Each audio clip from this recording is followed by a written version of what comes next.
There, we're recording. Okay. Fire away. Fire away.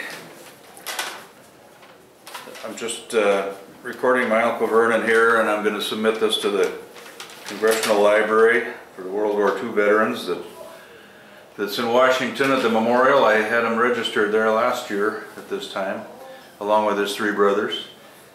So let's start out by talking about who you are and where you were born and how old you are. I was born in North Dakota on a farm north of Minot, about 25 miles, so near the town of Deering, which is in Bottineau County, across the line from where the farm was where I was born. And what year were you born? 1919. Wow, that makes you 96 years old this year. Right. And 1 month, and today, 1 month, 96 and 1 month. And your Plus birthday, 1 month. I understand your birthday's on 9/11, isn't it? Right. Okay, and I'm sitting here with my brother Dave and your son-in-law Randy, and we're just going to go through some of your World War II memories, and then we'll kind of get briefly after that, talk about what was next for you after the war. But what were you doing at the start of the World War, like for example on Pearl Harbor Day? Where were you at then? I was at a movie in a theater in Cheyenne, Wyoming. I was in the National Guard, and we were federalized and stationed at Fort Warren, Wyoming as of April 1st, 1941. And on Pearl Harbor Day, which was a Sunday, I and another friend of mine, it was a Sunday, we went into Cheyenne, went to church, had dinner, went to a movie, and during the movie, they kept flashing on the screen, so-and-so, the name of a serviceman, report back to your headquarters. We didn't, our names never appeared. We sat through the whole movie, and as we walked out, the first guy I see is the chaplain who's looking for us. Wow. Anyway. So you knew something was up. We were in civilian clothes. Oh, I see. Okay. And he rushed us out to his car and back to the unit, and when I got back to Fort Warren, to our barracks, everybody was packing and getting ready to leave. And incidentally, we heard before we went into the movie that there was something going on in Pearl Harbor, but no details. By this time, of course, everybody else knew what it was, but we didn't. All we knew about was that movie that we went to. And you were in the reserves, you say? You had already done your basic training and things like that? Well, we were not in basic. I'd say we were federalized, and we were spending all our time training, and we selected our own specialty. I selected radio, and so my first real lesson was I had to memorize the Morse code, you know, da-da-da, that stuff. You still remember it, the Morse code? No, I don't. Okay. I don't remember some of it. I remember one of my men created a rouser for our radio section. 3 dits, 4 dits, 2 dits, da, radio section, rah, rah, rah. And you know what that spells? S-H-I-T. Excellent, excellent. You had 3 brothers in the service. Were any of those in the service at this point? Do you not remember? Or were they? Yes, I was in the service before him, but Ernest and Lyle had, Ernest was teaching school and Lyle was in school, so after school was out, they enlisted in the Navy. And as far as I know, they were both at Great Lakes Training Center when Pearl Harbor happened. I used to hear a rumor that Lyle was actually at Pearl Harbor, but I never talked to him about it, so I never found out whether he was there or not. Had you started any college at that point yet? Or? Yes, I had 2 years of college in. Okay. That's why I got my promotion right away. Sure, good. To a staff sergeant. Good. Well, we're going to talk a little more about your education and your career later, but so when we're after this day and this Pearl Harbor announcement, what happened to you next? Got packed and loaded everything into vehicles. The field artillery moves by truck. Everything goes into a truck, into the trucks, and that's what we did. And got out and parked on the roadways in rural England, so waiting for we didn't know what. You went that fast. You went to England, huh? Right? Oh, to England? Yeah. Well, I thought we were already there when I was. No, we didn't go to England. We were in Fort Lewis, Washington. We went there after Pearl Harbor and assumed we were heading for Alaska, but we weren't. We wound up staying there. We became what was known as cadre troops, and we trained newly commissioned officers for about 2 years. We would go on maneuvers and with a new set of officers, a couple of months out in the field, back to camp, and a new set of officers back out. So it was a kind of a cadre operation where we had a lot of trained people in artillery matters, but there was no place for us to do any fighting.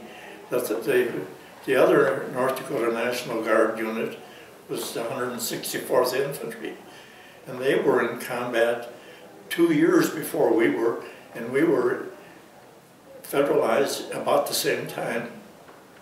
And you were with an artillery division. Field artillery. Field artillery, and that's what 155 millimeter field artillery. And your radio work was to support the artillery. Yes, the artillery fires. You have an observer who sees where the blast hits, and that's what the radio connection is. He radios that in that they fire, and he tells them how far they missed the target. So, from a different vantage point somewhere. Well, yes, they didn't rely much on radios because they were not reliable enough. But so we had a Grasshopper plane that never went up, never took an observer up to do the fire guiding. But you get somebody in position to see where the blasts are landing. They can, by calculating, they can move the explosion from one place to another. So if you're trying to blow up down a building and you miss it by 50 feet, they can tell you how to adjust the aim of the gun. Sure. Okay. So then, after this training, then you got some orders to go to Europe, huh? Yes. We maneuvered one summer on the desert in California, and then headed for Oklahoma, and that's where we were when we got the order to head for New York City and on board to England. Okay. You took a ship over to England Yes. It was a luxury liner. that they had turned over to the troop carrier. Huh? Okay, and then you landed in England, and then you were at a base there, Army base? Or? Well, no, there was no base. It was a little town that it was abandoned, and we lived in these homes, and more training, and waiting, listening to the buzz bombs and so on. And this going overhead. This is when the Germans were still bombing. Oh yes, they were bombing London. Yeah. Okay. I spent a weekend on a pass in London, and the town just gets absolutely no lights at all, and it wasn't a very exciting time, but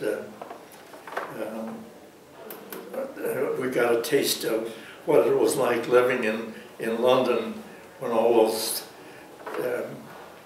buzz bombs, we called them, were coming in every night. Okay, so you spent some time there in England then? Huh? Well, we landed in December in Scotland, and convoyed down to the bottom of the British Isles and into that little town of Selsey, and until we got word that the invasion was on. I suppose that was after the night that paratroopers were dropped. That was when we got noticed that we were ready to go. So this would have been in 1944, I suppose. 1944, June. And then I can't remember what day D-Day was on, June 6th. 6th, right. So we were in the 8th or 9th or someplace in there. Okay, you were a few days. We cut off the boats that we spent, I think, a night on these landing craft boats, where the front end of the boat drops down, we drive off. And where did you land in France then? Well, it was Utah Beach. Utah Beach, okay. And the name of the nearest little town was Saint Mire Église. And we had already, the U.S. pretty much had control of the beach areas on all, on all four beaches there. It was the beach was absolutely quiet. And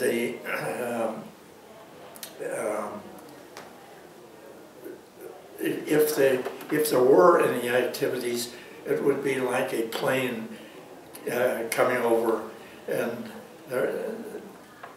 they were met with a lot of counter fire, of course. So we were not bothered by anybody when we landed. So you kind of camped out there then? Yeah, it was kind of like going on a camping trip. It was very quiet. And you stayed in France for a while then, or how long were you? Well, it took about a month to get everything cleared up there, and then it was the wild goose chase across France by Paris way up to Belgium in a couple of days, just moving, running into no Germans whatsoever. And I remember it was in December of 1944 that we were stationed at a little quarry, a rock quarry in Belgium, and we stayed there for almost a month waiting for supplies. Wow. What were those living conditions like? Well, things were quiet. We were bored to death. Nothing happening. You have food? Plenty of food? Oh yes, we had food. We had our own kitchens, you know, and the quartermaster brought us supplies every day. But there was times when there was shortage of gasoline, and we couldn't move when we were supposed to. Those were generally things that lasted a day or two, and we had no, what I would say, warlike experiences during that wait. Okay. Did you interact with any of the French people, or? Oh yes. Okay. Yes, I had when we were in that little area of Mons, Belgium, I had a two-day pass to Paris, and went there just like going into Minneapolis. You know, everything. No evidence of war going on at all. Okay. And were you conscious of Patton and the 7th Army at this time? Did you know where those guys were at, or The Third Army. Third Army, whatever he was? Yeah. General Patton. Oh yes, I was in the First Army, Okay. and we were in a contest with the Third Army all the time. Oh. Patton was getting all the news, you know. Yeah. And so, for example, you remember the name Remagen Bridge? Yes. That was crossed first by the First Army, not the Mobile Army that the Third Army was. We beat him to the punch there. But he just had the cameras, huh? Well, he spent a lot of time on public relations. Our general's name was J. Lawton Collins, and he was not a guy who searched for news, I guess, because I don't remember. I remember being interviewed, and we get the military newspaper was called Stars and Stripes or something like that. Anyway, we'd read that, and it was always giving credit to the Third Army, and then ultimately the First Army was first one to cross the Rhine, first one to reach Berlin, and the whole thing was. It was just the being in the right spot, sure, really. Sure. I thought that from the day that I landed in France, that Germany did not understand what was going on at all. Okay. We captured a general when we were in Belgium, and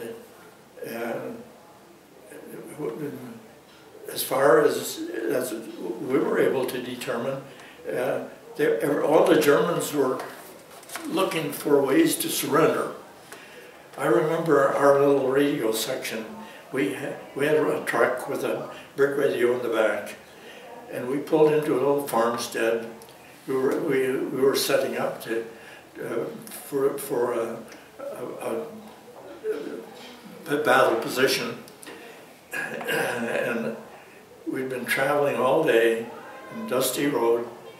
I carried a .45 pistol, and it was so dusty that I had taken my pistol out and wrapped toilet paper around it, the gun, put it back into my holster. And when these two guys come up out of the bushes like this, and there's 8 of us, none of them had their rifles. They had all put their rifles in the Paris bag. But these guys, they were in no mood to give us any trouble. Here I stand unwrapping my pistol. And these guys, and then one of the interesting things happened was that one of the drivers of the kitchen trucks was a German and could talk German, and he came along to help us, you know, and he wanted to fight these guys, and I had to push him away because he was mad, and I said, they're trying to surrender, don't agitate anymore. They wanted to be all done with that fighting. Yes. And anyway, they had enough. They had a couple of machine guns hidden in the bushes where they were, but they knew that They could have killed a lot of us, but they wouldn't have lasted very long. Yeah. What was your rank at the time? Staff sergeant. Staff sergeant. Okay. They were constantly trying to get long-time enlisted men who had gone through a lot of it to go to officer training school. And a couple of times I had a specific offer to go to field artillery officer training school. And I said, after the war, I'll think about it. I'm satisfied with my job but my first assistant, his rank was corporal, and he got a field what do they call him? He was made a lieutenant officer right on the spot. Okay.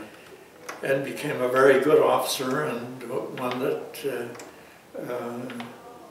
all the enlisted men respected very much. Okay, good. Did you have any communication with home at this period of time? With who? With home? Anybody at home? Your mom or your sisters or brothers? I have one brother alive. No, but could you communicate with any of those while you were in Europe? By mail or anything? By mail, yes. But I always wrote to my mother, and she would write back. And there was 4 of us in the service. I guess the members of the family had decided who should be communicating, and Mildred, Raymond's wife, sure, was assigned to entertain me with letters. Okay. And I used to get pictures of her 3 little girls. Sure. Okay. Well, I'd say she didn't have 3 little girls at the beginning, but Joan was the oldest, and the last picture that I remember getting before I came home was when Merle, the youngest girl in that family, was born. Okay. So then you kept moving east, huh? From Belgium, or? East and north. East and north, yes. Okay. So we crossed the Rhine River at Cologne. On the France-German border there? Is that? I don't know exactly where that border is. Were you getting a lot of gunfire and resistance? No? Okay. No resistance. Okay. Well, the Battle of the Bulge came in about that time. Okay. And that was in December, and terrible wintry weather. I remember trying to sleep in my sleeping bag in a snowbank. But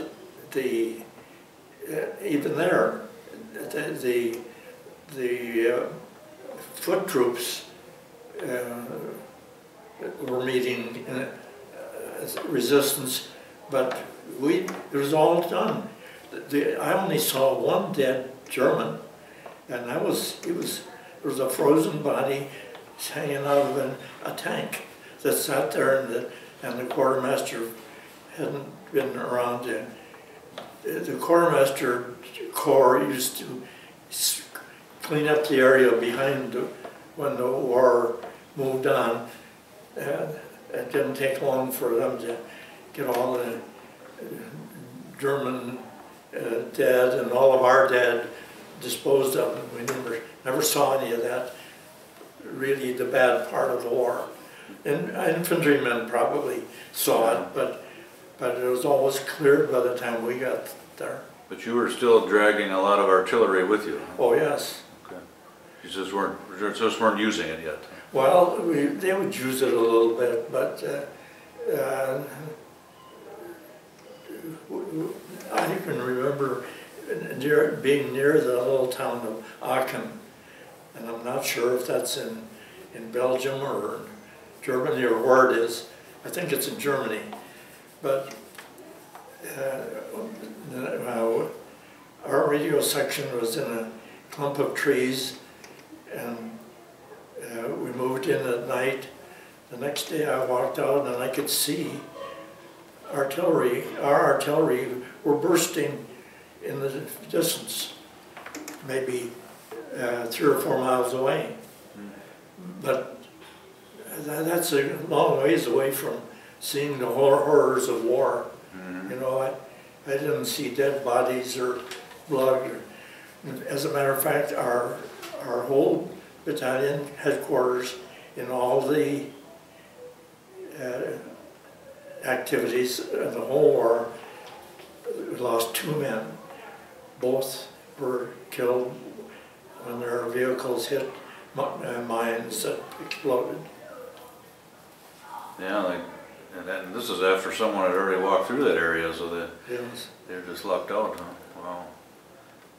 And what, and then you going to Berlin then after V-Day? No, we were never allowed to go to Berlin. Oh, okay. We were as close as, what was the name of that town? Let me check my map.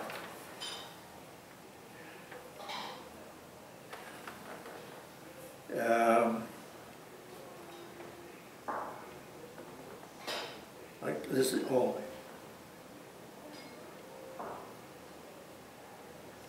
No, I can't see the name of that town, but we were within 25 miles of Berlin. Okay. And we were stopped, and we saw a lot of Russian troops. Oh. The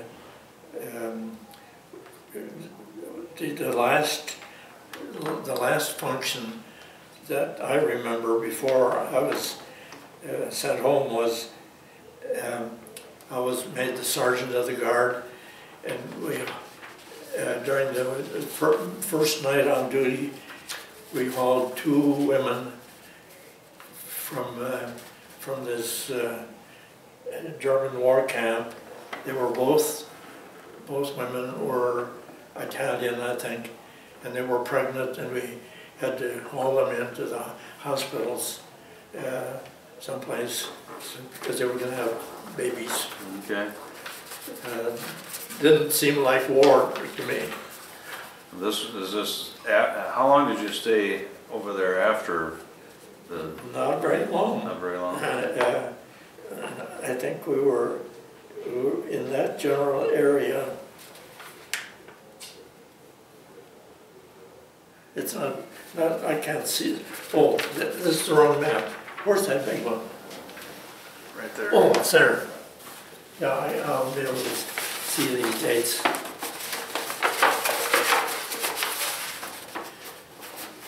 Okay, we were at Leipzig in Germany, and that's where we retreated then on the 11th of May to a place called Bakra, and that's where I left them. From Bakra, I went back to this place in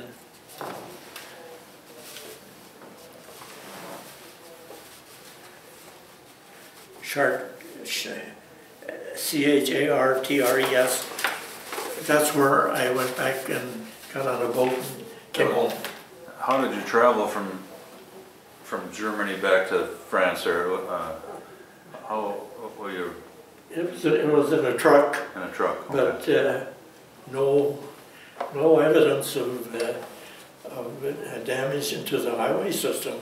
Okay. They had a good highway system in Germany, of course, but. Okay.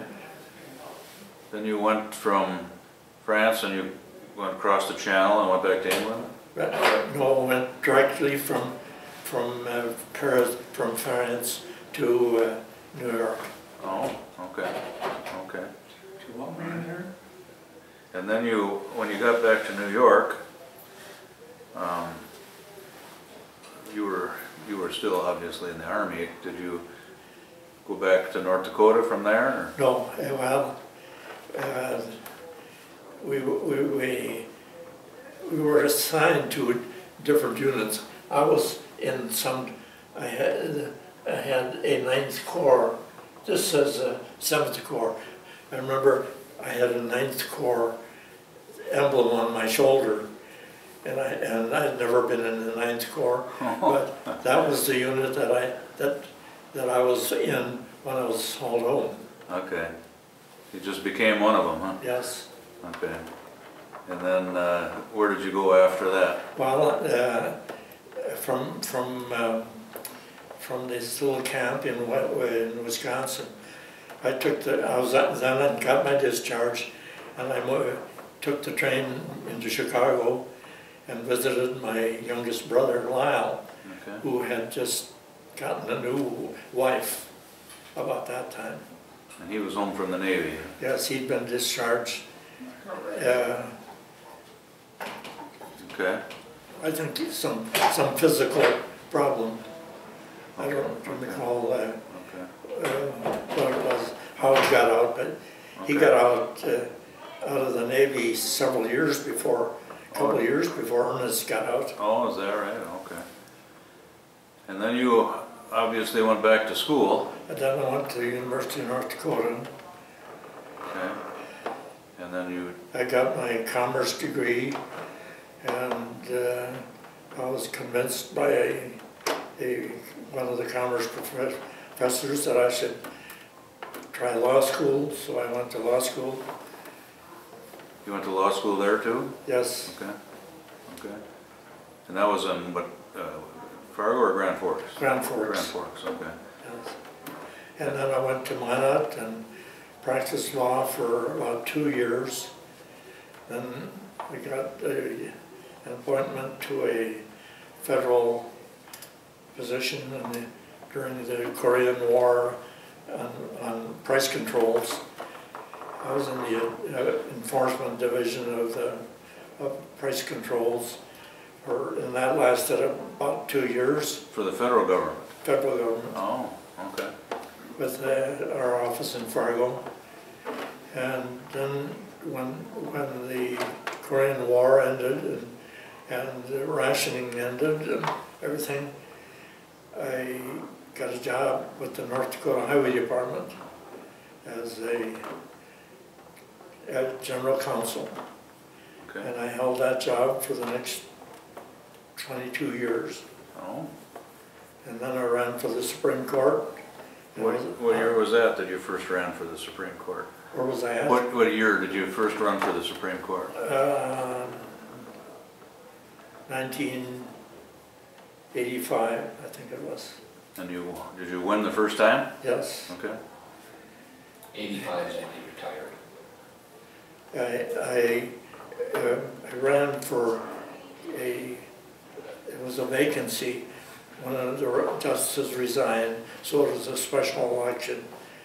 And it turned out to be a primary, and we had 6 of us running.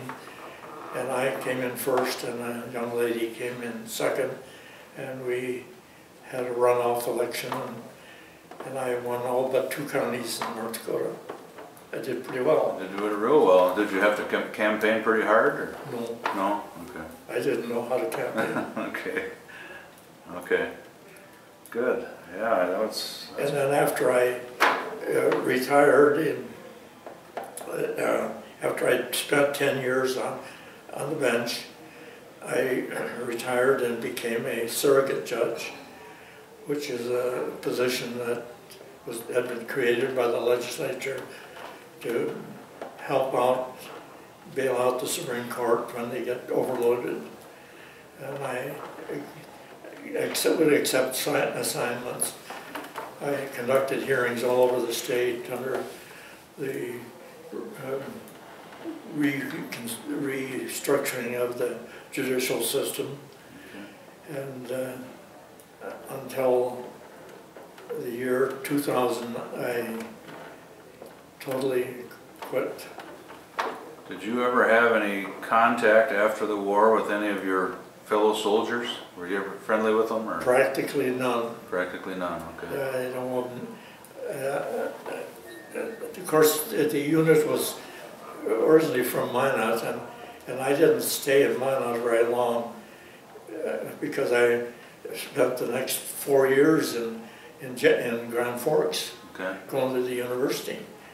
And then when I came back to Minot and practiced law, I encountered none of my fellow artillerymen Okay. from the Minot area. And then when I ultimately wound up in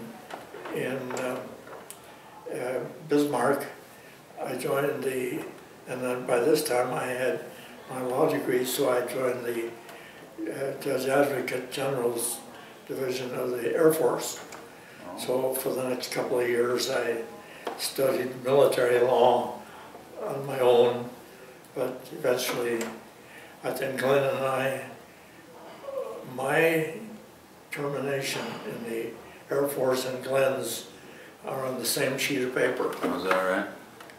In the Army, the Air Force was part of the Army back then, wasn't it? Not at that time, no. Oh. I don't think. Okay. You see, I was in the Air Force Reserves. Oh, okay. And Glenn was in the Air Force. Yeah. Yeah, when he went in, I think they called it the Army Air Corps or something. Yeah, I know. I can remember when the Army was part of. The Air Force was part of the Army. Okay, well, good. That's I did run into Glenn one occasion during all this period. Glenn was stationed in Oklahoma. Well, maybe not. Anyway, we met I think in Oklahoma City. Yeah, he was stationed there. Yeah. Doing glider training. And I was,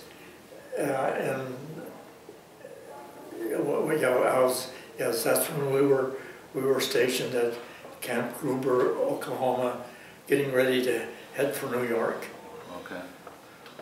How did you find out that you were both there? Could you communicate with each other? Well, yeah, so we had communicated with each other. It had to be hard. Well, you didn't have a cell phone, I know. No, no, But no, there were no cell phones. And telephone communication wasn't part of our daily affairs. right. Okay, well, that's a great story, Vernon, and I'm gonna end this now. And Do you recognize now that I actually won the war? yes. Yep. Okay. Yep. We're gonna make sure you get credit for it. Yep. Okay, good. Well, thank you very much. Thank you. Can I ask